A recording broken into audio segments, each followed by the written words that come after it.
Hello everyone. In this video we will learn about hysteresis. So we have already learned in the previous videos about the three types of magnetic materials, that is the paramagnetic materials, then dia and then ferro. And let us say again that we have a solenoid and we have kept a bar of a ferromagnetic material inside it. We want to understand if we change I, that is the current outside, and we have already written that H, that is the magnetic intensity, is number of turns per unit length of the solenoid into current, and B is, let us say, the magnetic field inside the ferromagnetic material. Then today we will learn the relationship between B and H. That is, how will B be impacted if you change H? That is, by changing current, how will the magnetic field inside this material be affected? So what we start doing is that we start from here. We start plotting a graph between B and H, and we start plotting from here. Let us say this point is O. Now keep on increasing H. So because this is a ferromagnetic material, you know the magnetic moments will start aligning themselves in the direction of the magnetic field. So the alignment will keep on increasing if you keep on increasing H. And we obtain a curve like this. It is not a linear relationship. We get a curve like this. So let us say this point is O and this point is A. Now use increased H and there is an increase in the magnetic field inside, that is B is increased. Although I have already said that it is not a linear relationship, therefore you have obtained a curve, not a straight line. Again on increasing H there is an increase in B. Again on increasing H there is an increase in B, and it is happening till A point. Now at this point, all the magnetic moments which were present in the material, they have already attained a saturation point, which means that all the magnetic moments that could align themselves in the direction of the magnetic field, they have already aligned. Now further increasing I will not affect this because saturation has already reached. Hence what will happen is that for further increasing H, there will be no impact on B. Now what we want is to find out what happens if you now decrease the value of H. So now we start decreasing the value of H, means we start decreasing the current. So surprisingly what we obtain is this, that the curve does not retrace its path.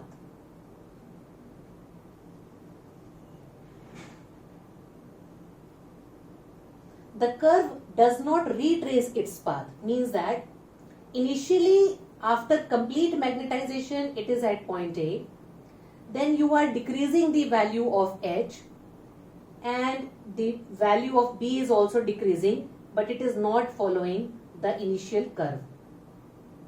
And you can also see that the value now that is there in the material for B is higher than the previous value, which means that for the same value of I or for the same value of H, the value of B is not unique. That is, initially the value for this value of H, this was the value of magnetic field, and now for the same value of H, this is the value of magnetic field. So for the same H, magnetic field is not unique, which means that it is not retracing its path back.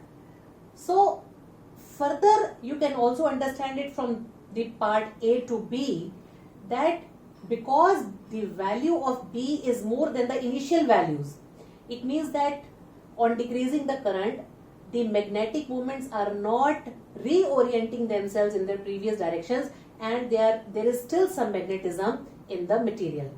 And it can be very well seen at the point B that H is 0, which means this is 0, but still B is there. magnetic field is there inside the material, which means that magnetism is still there in the material even if H is 0 at this point. So this point at which it happens this particular property is known as retentivity. Retentivity of the material. So retentivity means to retain the magnetic field even when H is 0. So B is not equal to 0, although H is 0 is retentivity. This is retentivity. Then, now what we want is that we want to find out that at what value of H will magnetic field be 0 inside it. See, initially when H was 0, B was 0. But when we started decreasing the current, H is 0, B is not 0. Now we want to see at what point does it happen. So we have seen that this happens at this very point. Let us mark this point as C. And here the values of H are positive. Here the value of H is negative, which means that now the current is, initially the current was decreasing, now you have started flowing the current in the reverse direction. So at this point, when you start flowing the current in the reverse direction, at this particular point, it so happens that H is not 0, but now B is 0, right? And this particular point C represents coercivity of the sample. So what is coercivity? That value of H at which B becomes 0 is known as coercivity of the sample.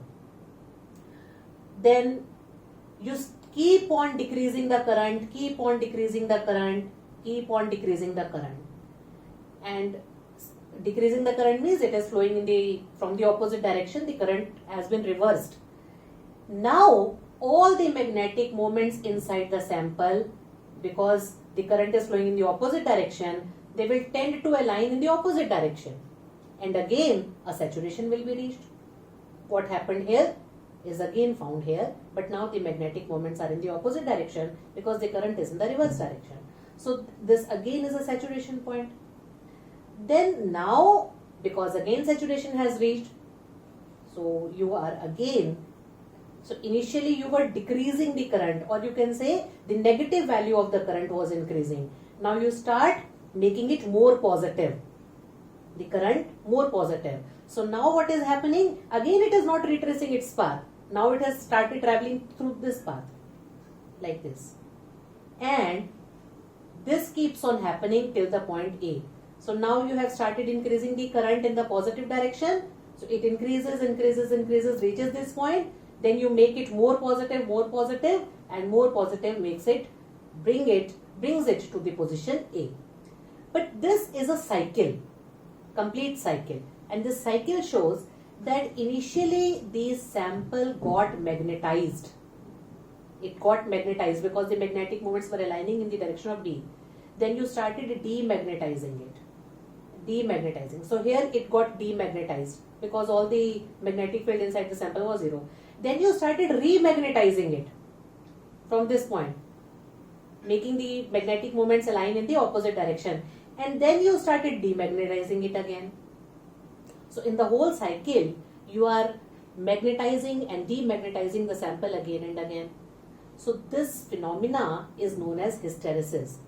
Hysteresis means that there is a loss of energy while magnetization and demagnetization of the sample again and again, because the orientation of the magnetic moments is changing.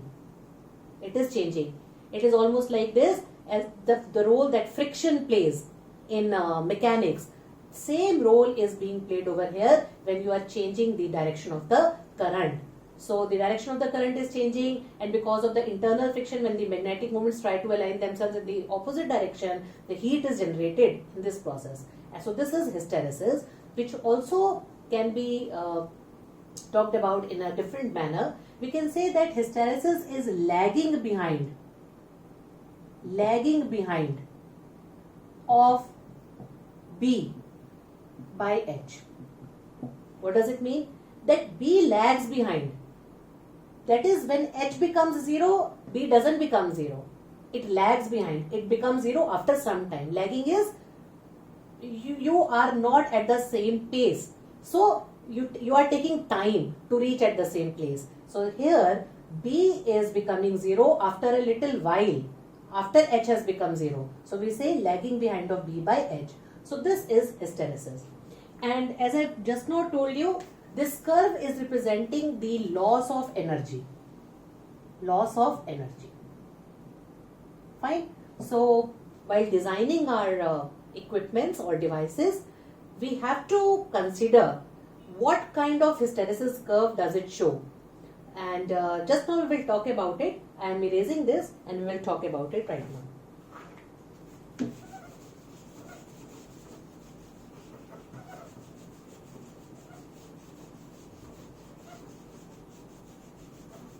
I should have not removed the curve, but I have already done it, so I will plot it again.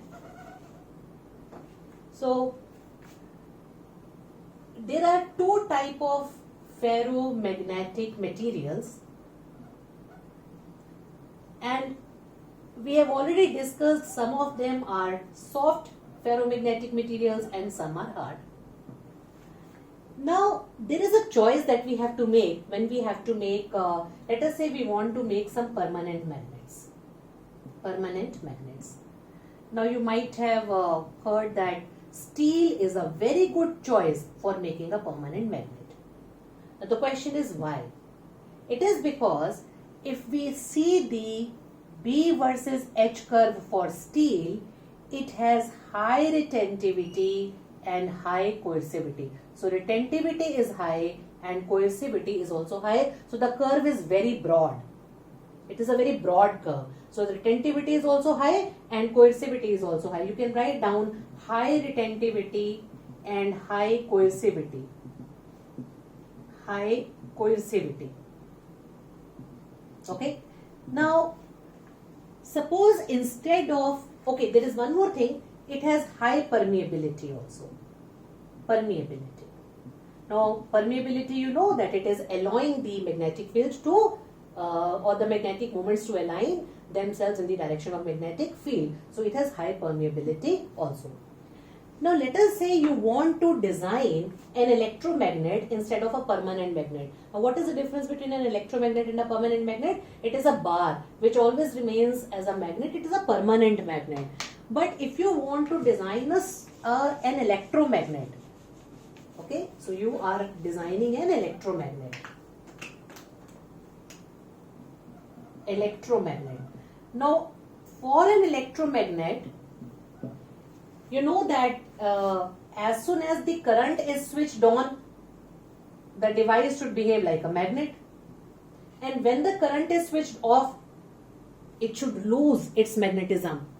Okay. So, if you are designing an electromagnet, then we need a soft iron material. We need a soft iron material. Why? Because a soft iron material has a curve like this. It has a curve like this. Now you can see it is a very narrow curve. Initially the curve for steel was like this. This is the curve for steel. And this is the curve for soft iron. It has slightly higher retentivity than steel. Slightly higher. But the coercivity of soft iron is much lesser than coercivity of steel. So as soon as the current is switched off, so the electromagnet loses its magnetism, and again you can write down that for making electromagnet we should have material which has low retentivity, then which has low coercivity, and third is which has high permeability. So permeability has to be high, because otherwise it will not be a good magnet, right? Because lot of magnetic field has to be there inside to make it a magnet. So it should have a high permeability but low retentivity and low coercivity. Although you are able to see that soft iron has a slightly higher retentivity than steel, but still, because its coercivity is much smaller than this one, we consider soft iron to be a very good material for making electromagnet. And so this is what it is all about hysteresis. You will be learning one more point about hysteresis in the next chapter, electromagnetic induction. We will talk about this point that why do we want the core of the transformers to be made up of soft iron, and that we will discuss later on, because then you will be able to understand that better.